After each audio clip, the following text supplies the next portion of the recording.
Hello everyone, welcome to our e learning attack.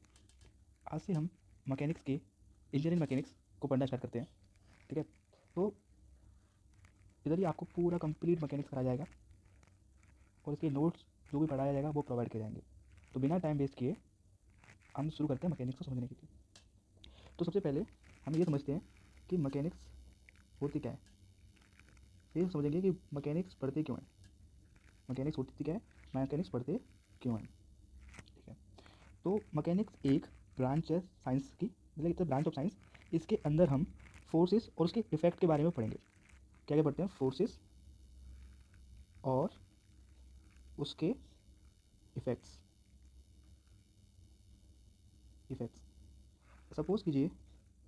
Suppose करो कि कोई बॉडी है, इस पर फोर्सेस लगी हुई हैं। तो इन फोर्सेस की वजह से कुछ ना कुछ इस बॉडी पर इफेक्ट आता है। तो हम उस इफेक्ट को एनालाइज करते हैं, उसको पढ़ते हैं। ठीक है। अब हम समझते हैं पढ़ते क्यों हैं मैकेनिक्स को, हम पढ़ते क्यों हैं?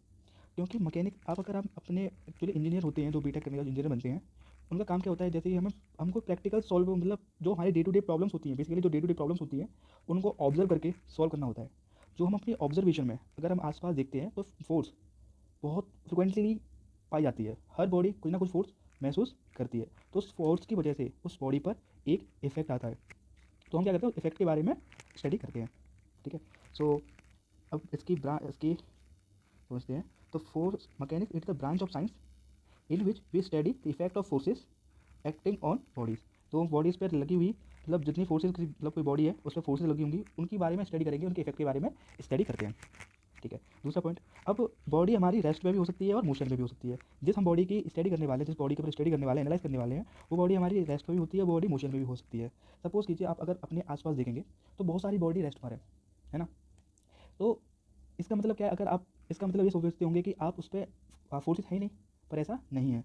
अगर कोई बॉडी रेस्ट पर है तो यानी उसकी नेट फोर्स, यानी समीशन ऑफ ऑल फोर्सेस, वो कितना होगा? जीरो होगा। जैसे कि आप इस एग्जांपल में देख पा रहे होंगे कि कोई बॉडी है ए, इस पर फोर्स लग रही है एक ए इक्वल, ये कोई बॉडी, ये बॉडी है ए, और ये दोनों एक दूसरे को कैंसिल कर रही हैं, ये इसको कैंसिल कर रही है, तो यानी इस पर नेट फोर्स जीरो है। तो ये बॉडी इक्विलिब्रियम या रेस्ट पर है। इसी कंडीशन को इक्विलिब्रियम कंडीशन बोलते हैं। ठीक है, अब सपोज कीजिए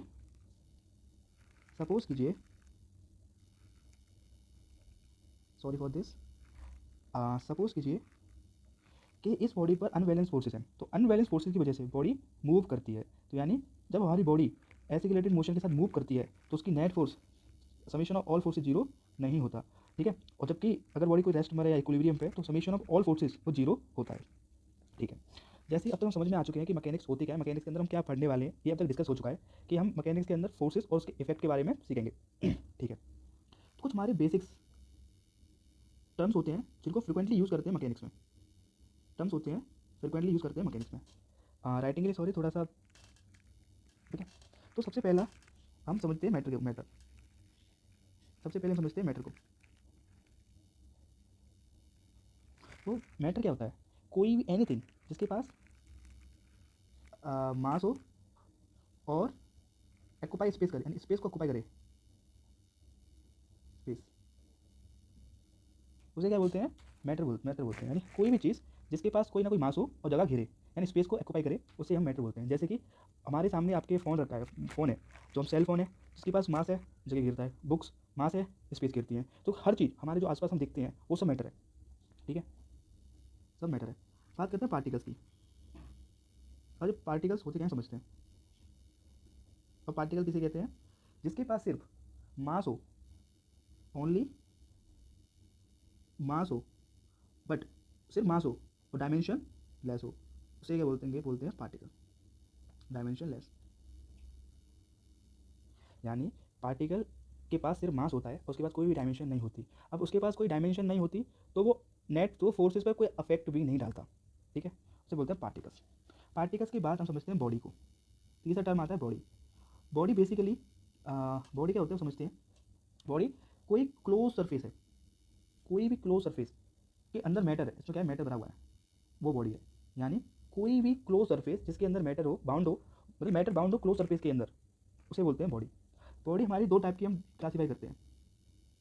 पहली रिजिड बॉडी, दूसरी डीफॉर्मल बॉडी।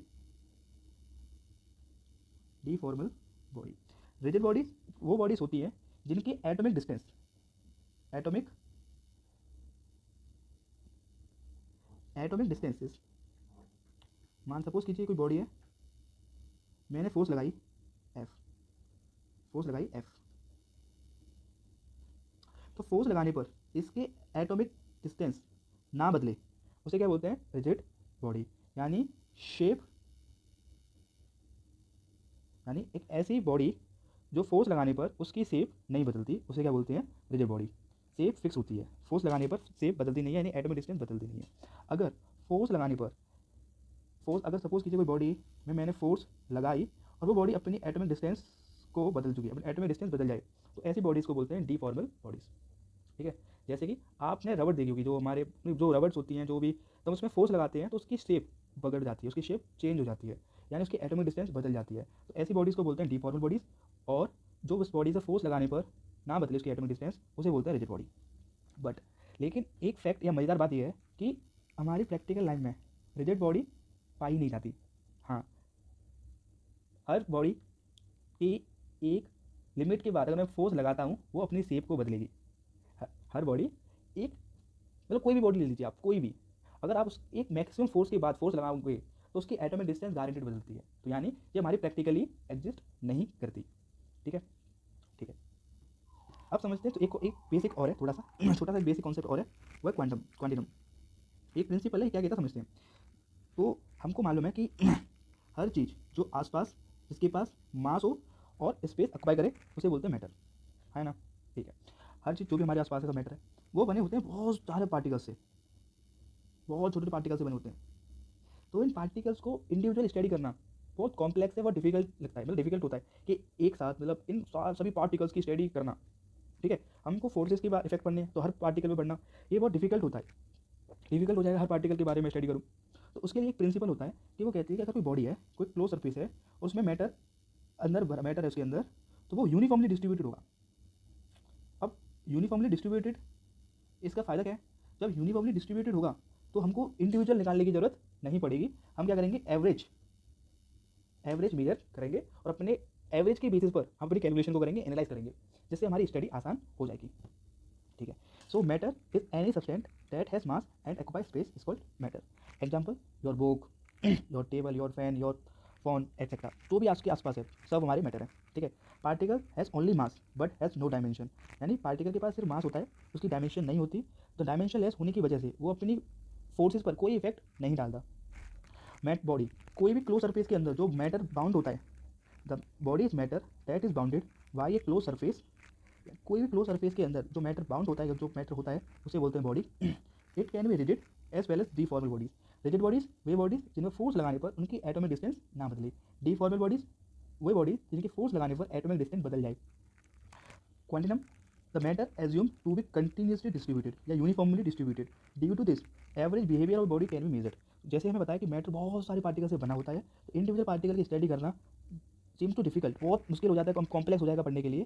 तो हम क्या करते हैं, हम ऐसा मानते हैं कि वो मैटर, बॉडी के अंदर मैटर यूनिफॉर्मली डिस्ट्रीब्यूटेड होता है, कंटिन्यूसली डिस्ट्रीब्यूटेड होता है, जिसकी वजह से हम अपना एवरेज बिहेवियर को ऑब्जर्व करते हैं, उसी को अपनी कैलकुलेशन, फर्दर कैलकुलेशन में यूज़ करते हैं। ठीक है, अब समझते हैं आगे क्लासिफिकेशन और मैकेनिक्स, और मैकेनिक्स को क्लासीफाई करते हैं। ठीक है, तो क्लासिफिकेशन समझने क्यों कर रहे हैं क्लासिफिकेशन, क्योंकि एक साथ होल मैकेनिक्स को पढ़ना बहुत मुश्किल है, मतलब उसको आसान बनाने के लिए हमने इन मैकेनिक्स को क्लासीफाई किया है। ठीक है, on the basis of bodies के आधार, बॉडीज़ के बेसिस पर। ठीक है, क्योंकि हमें पता है एक चीज़ अब क्लियर हो चुकी होगी कि मैकेनिक्स के अंदर फोर्सेस की स्टडी करने वाले हैं, उनके इफेक्ट की स्टडी करने वाले हैं, जिसकी इफेक्ट, जैसे कि इफेक्ट हो गया कोई बॉडी अगर रेस्ट में उसे मोशन में करने के लिए, अगर कोई बॉडी मोशन में तो उसे रेस्ट में करने के लिए, ये इफेक्ट है। इंटरनल इफेक्ट्स होते हैं, इंटरनल स्ट्रेसेस आते हैं, जैसा इफेक्ट है, हम उसको एनालाइज करने वाले हैं किसी बॉडी को। तो on the basis of bodies, तो कैसे प्रकार की बॉडीज़ है, उन्हीं बेसिस पर हम अपने ब्रांचेस अपने क्लासीफाई करते हैं। ठीक है, तो सबसे पहले हम बात करें एक मैकेनिक्स है, इसके अंदर हम फोर्सेस पढ़ने वाले हैं ऑन द बॉडी पर। अगर हमारी बॉडी सॉलिड है या फ्लूइड है,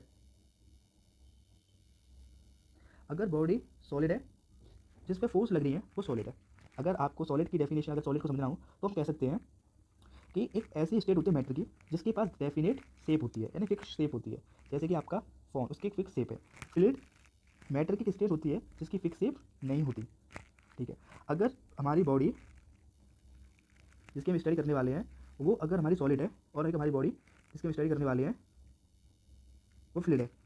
ठीक है, अगर सॉलिड के ऊपर फोर्सेज लगी हुई हैं और उनकी स्टडी हमें करनी है तो उसको ब्रांच करते हैं सॉलिड मैकेनिक्स बोलते हैं। सॉलिड मैकेनिक्स में हम सॉलिड बॉडीज़ के ऊपर फोर्सेज लगी होती हैं तो स्टडी करते हैं। फ्लूइड मैकेनिक्स में ये कोई लिक्विड है, अब हमारी फोर्सेज लिक्विड के ऊपर लगी होगी।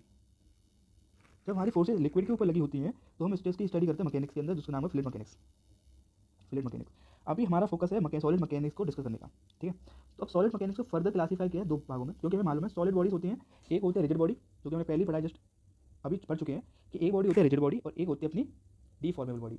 अगर फोर्सेज हमारी रिजिड बॉडी के ऊपर लग रही है तो हम स्टडी करेंगे इंजीनियर मैकेनिक्स,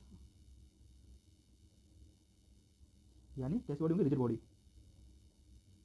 अगर बॉडी हमारी डीफॉर्मल बॉडी है तो उसे बोलते हैं स्ट्रेंथ ऑफ मटेरियल, SOM, सोम बोलते हैं।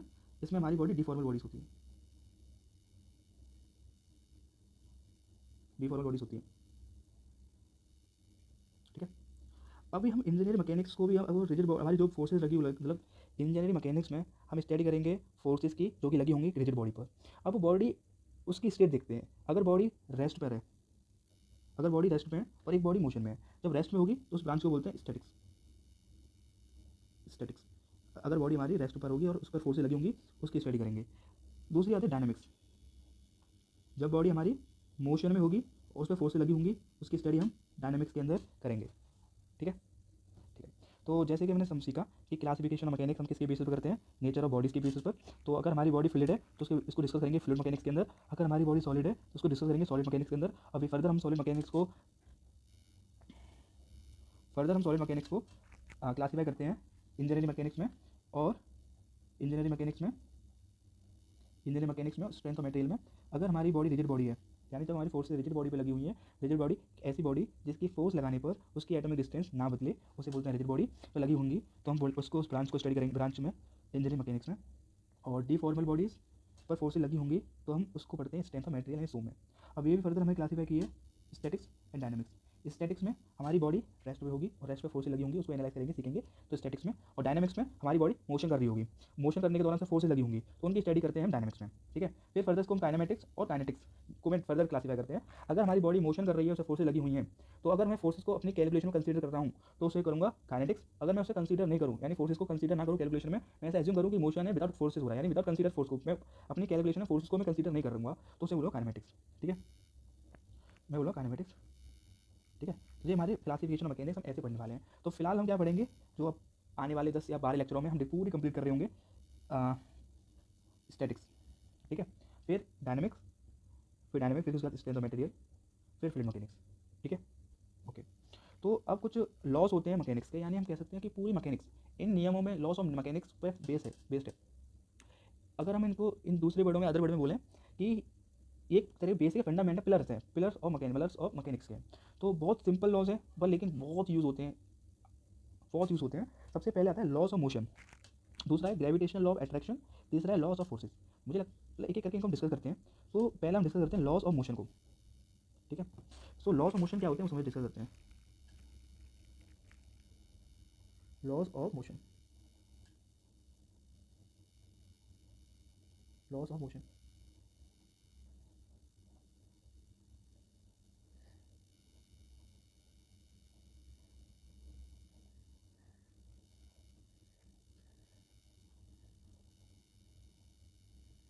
सॉरी,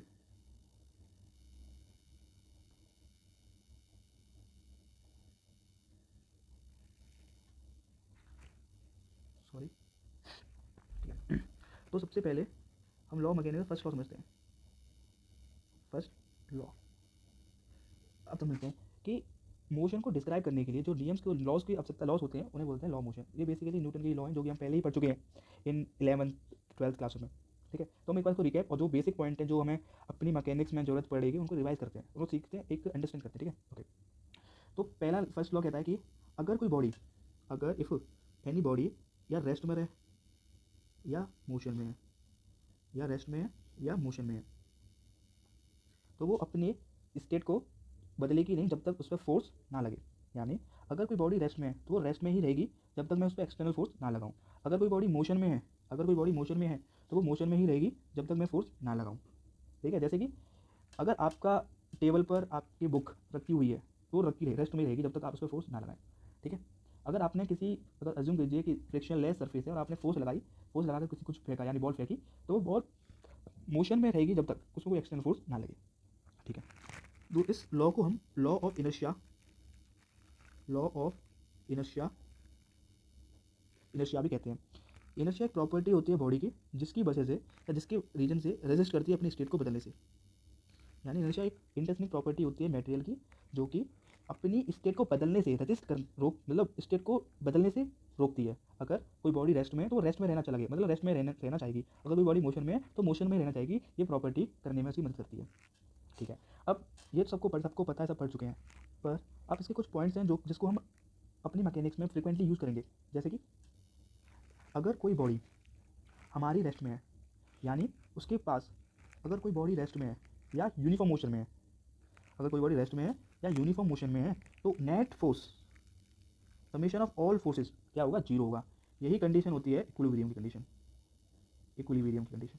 आगे से हम बहुत अच्छी तरह सीखेंगे। फिलहाल के लिए आप ये समझ सकते हैं कि अगर कोई बॉडी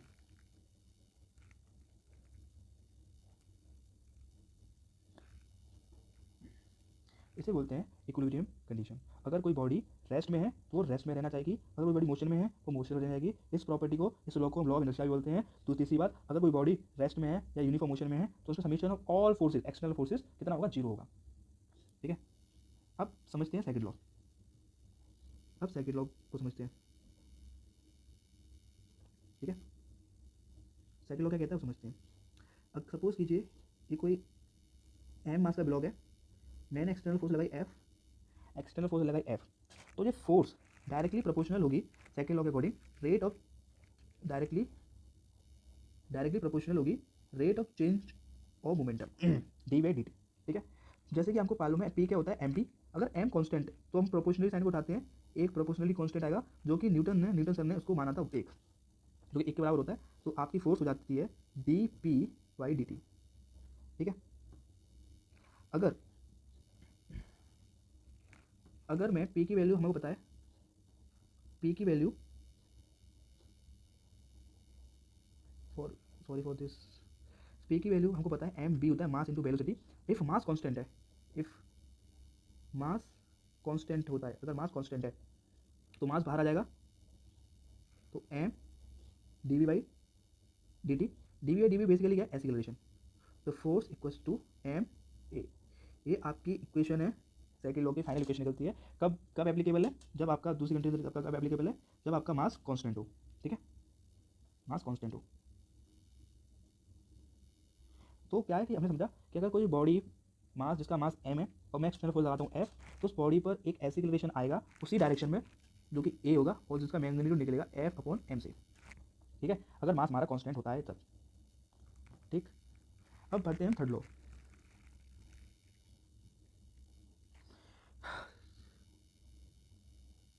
थर्ड लॉ,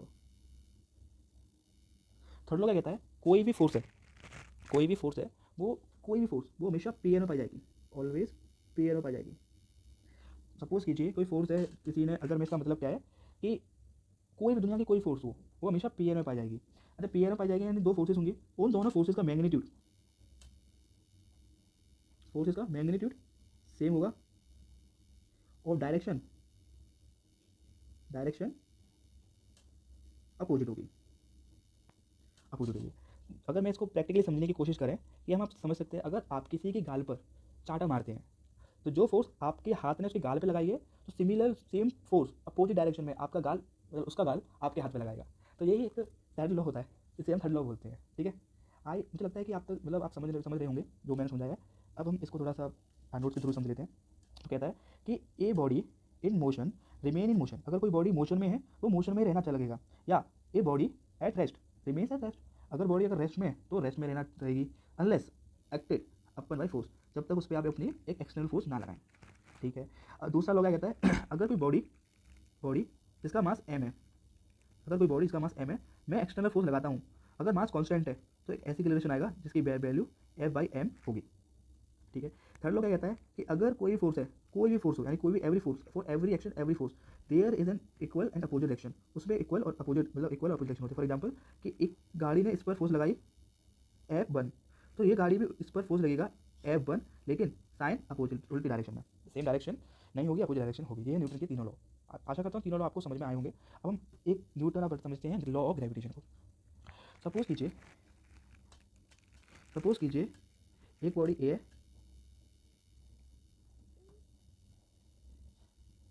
इसको कॉपी पेस्ट करता हूँ।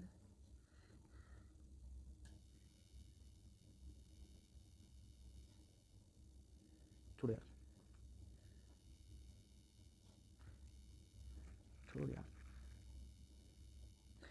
ठीक है। एक बॉडी जिसका मास m1, दूसरी बॉडी जिसका मास m2, इनकी बीच की दूरी r। तो ग्रेविटेशन में फोर्स क्या होता है उसे एक बार थोड़ा सा एक्सप्लेन करता हूँ। किसी भी बॉडी के पास कुछ ना कुछ मास हो, मतलब किसी बॉडी के पास अगर मास है तो उस मास की वजह से वो एक फोर्स लगाती है जो कि अट्रैक्शन फोर्स होती है। उस फोर्स को बोलते हैं ग्रेविटेशन फोर्स। उस ग्रेविटेशन फोर्स का मैग्नीट्यूड हम लॉ ऑफ ग्रेविटेशन से निकालते हैं। अगर मान लीजिए फोर्स है तो ये फोर्सेस इस पर, ये एक फोर्स इधर लगेगी, सिमिलर फोर्स इधर लगेगी, बस डायरेक्शन अपोजिट होगी। उसका मैग्नीट्यूड होगा F equals to G m1 m2 upon r square. ठीक है, over by r square. G क्या है, mass of one body, m2 क्या है, mass of two second body, r क्या है, डिस्टेंस बिटवीन दीज बॉडीज, और जी क्या है, ग्रेविटेशनल कांस्टेंट, इसकी वैल्यू होती है 6.67 इंटू 10 की पावर माइनस की 11, इसकी यूनिट होता है न्यूटन मीटर स्क्वायर पर किलोग्राम स्क्वायर। ठीक है, ठीक है। तो मान लीजिए सपोज कीजिए लॉ ऑफ ग्रेविटेशन कहता है कि अगर कोई बॉडी है m, जिसका मास m1, इसका मास m2, दोनों मास के लिए अट्रैक्शन फोर्स लगाएंगे जिनकी डायरेक्शन अपोजिट होंगी, मैग्नीट्यूड सेम होगा, निकलेगा कैसे, m1 g equals to m1 into m2 upon r square. ठीक है। अब आता है law of forces. Law of forces जैसे कि आप नाइन्थ क्लास में ही पता आपको, आप जानते होंगे कि फोर्स हमारी कैसी क्वांटिटी होती है, वेक्टर क्वांटिटी। फोर्स कैसी क्वांटिटी होती है, वेक्टर क्वांटिटी होती है। वेक्टर क्वांटिटी का मतलब क्या समझते हैं आप, कि ऐसी क्वांटिटी जिनको डिस्क्राइब करने के लिए magnitude as well as direction दोनों की रिक्वायरमेंट हो, मतलब मैं उस डायरेक्शन, सॉरी फॉर राइटिंग है, I will improve. Okay, so forces हमारी वेक्टर क्वांटिटीज होती हैं। वेक्टर क्वांटिटीज जिनके पास मैग्नीट्यूड और डायरेक्शन होती है। अब इसको विजुलाइज करते हैं। सपोज कीजिए मैंने कहा, विजुलाइज कीजिए, मैंने कहा आप एक 5 किलोग्राम की बॉडी को एज्यूम करें। आपने कोई दिक्कत नहीं है, आपने एक पॉइंट बनाया और इसके बगल में लिख दिया 5 किलोग्राम और ये एज्यूम हो गई। अच्छा, मैंने कहा चलो ठीक है, फिर मैंने आपसे कहा कि आप एक ब्लॉक एज्यूम करो। आपने उसे एज्यूम किया, ठीक है। तो एज्यूम किया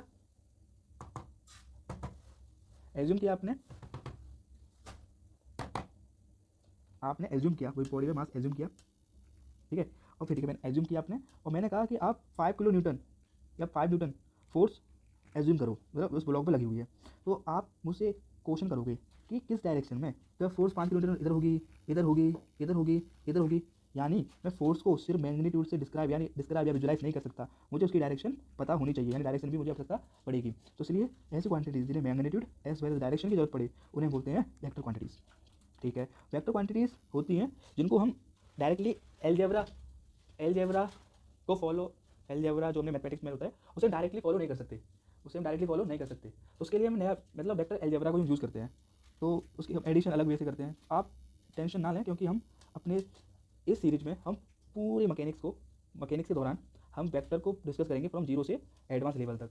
ठीक है, तो उसके लिए आपको थोड़ा सा टाइम लगेगा, इसी हफ्ते में हम शुरू कर देंगे वेक्टर को भी। ठीक है, हाँ। तो तो हमारी फोर्स क्या है, वेक्टर क्वांटिटी है, तो उन्हें फोर्स को भी ऐड करने के लिए हमारे कुछ लॉस होते हैं, तो उन लॉस को हम डिस्कस करते हैं एक एक करके। ठीक है, तो पहला लॉ होता है ट्रायंगल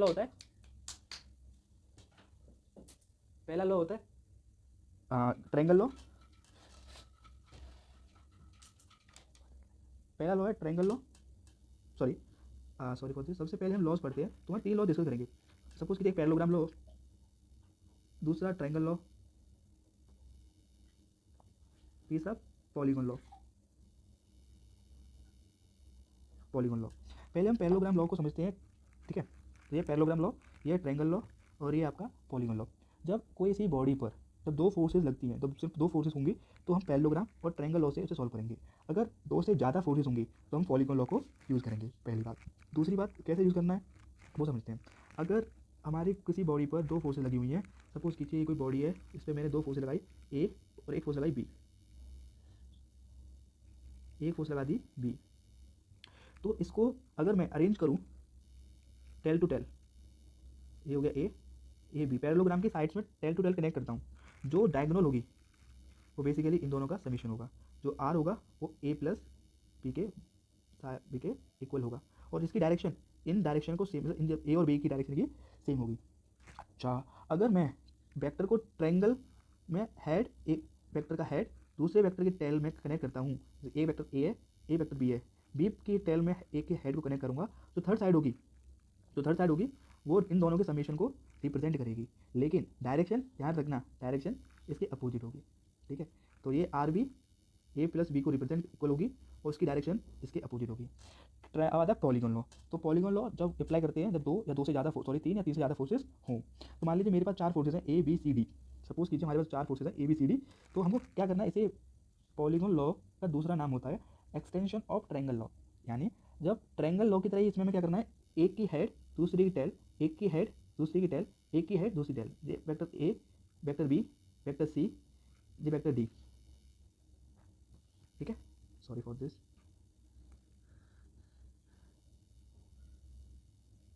तो ये vector A, vector B, vector C, vector D, जो बची हुई साइड वो इन सबका रिजल्टेंट को दर्शाएगी। और सिमिलरली ट्रायंगल लॉ की तरह, कि ट्रायंगल लॉ में अपोजिट डायरेक्शन थी, ऐसे ही पॉलीगॉन लॉ में भी अपोजिट डायरेक्शन होगी। तो ये हमारा वेक्टर रिजल्टेंट है, वो दर्शाएगा A represent A B plus C plus D के बराबर होगा, ठीक है। तो मेरा समझ में आया होगा आपको, तीनों लॉस आपके क्लियर हो गए होंगे। इसको समझते हैं एक बार कि लॉ फोर्सेस में पहला लॉ था पैरेललोग्राम लॉ। जब मैं किसी पैरेललोग्राम मतलब दो फोर्सेस के लिए एप्लीकेबल है, अगर मैं टेल टू टेल कनेक्ट करता हूँ, टेल टू टेल कनेक्ट करूँ, जब मैं टेल टू टेल कनेक्ट करता हूँ, जो टेल टू टेल कनेक्ट करके जो हमारा डायगोनल होता है वो हमारे रिप्रेजेंट करता है इन दोनों समीशन को। ट्रायंगल लॉ में मैं एक का टेल दूसरी की हेड से कनेक्ट करता हूँ, और जो रिजल्टेंट होता है वो थर्ड साइड होता है, लेकिन उसकी डायरेक्शन अपोजिट होती है। पॉलीगॉन लॉ तरीका ट्रायंगल लॉ का ही एक्सटेंशन होता है, जिसमें हम एक वेक्टर की हेड को दूसरे वेक्टर की टेल में, दूसरे की हेड को तीसरे की टेल में, तीसरे की टेल को चौथे की टेल में, और जो आखिरी वाली साइड होती है वो उनका रिजल्टेंट दर्शाती है, रिप्रेजेंट करती है, लेकिन डायरेक्शन अपोजिट होती है, ठीक है। तो इसी के साथ हमारा आज के लिए इतना हो गया। तो आज के लिए मैकेनिक्स की हमने आज फंडामेंटल या बेसिक सीखे हैं और समझा कि आज हमने आज क्या क्या सीखा, उसको हम समराइज़ करते हैं, ठीक है। तो हमने सीखा कि मैकेनिक्स होती क्या है। सबसे पहले हमने समझा कि मैकेनिक्स होती क्या है। तो मैंने समझा कि मैकेनिक्स होती क्या है, कि मैकेनिक्स एक ब्रांच है साइंस की, जिसके अंदर हम फोर्सेस और उसके इफेक्ट के बारे में पढ़ने वाले हैं। अब हमारी बॉडी रेस्ट में भी हो सकती है और मोशन में भी हो सकती है। अब अगर हमारी बॉडी जो रेस्ट में है उसको भी हम एनालाइज करेंगे, और बॉडी मोशन है उसको भी हम एनालाइज करेंगे।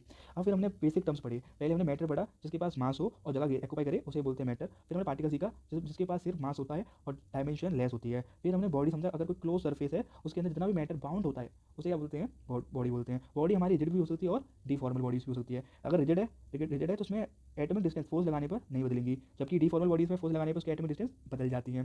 फिर हमने एक एसम्पशन है कि मैटर हमारी बॉडी के अंदर यूनिफॉर्मली डिस्ट्रीब्यूटेड होता है, यानी कंटिन्यूसली डिस्ट्रीब्यूटेड होता है, जिसकी वजह से हम उसका एवरेज बिहेवियर को कंसीडर करते हैं अपने कैलकुलेशन में।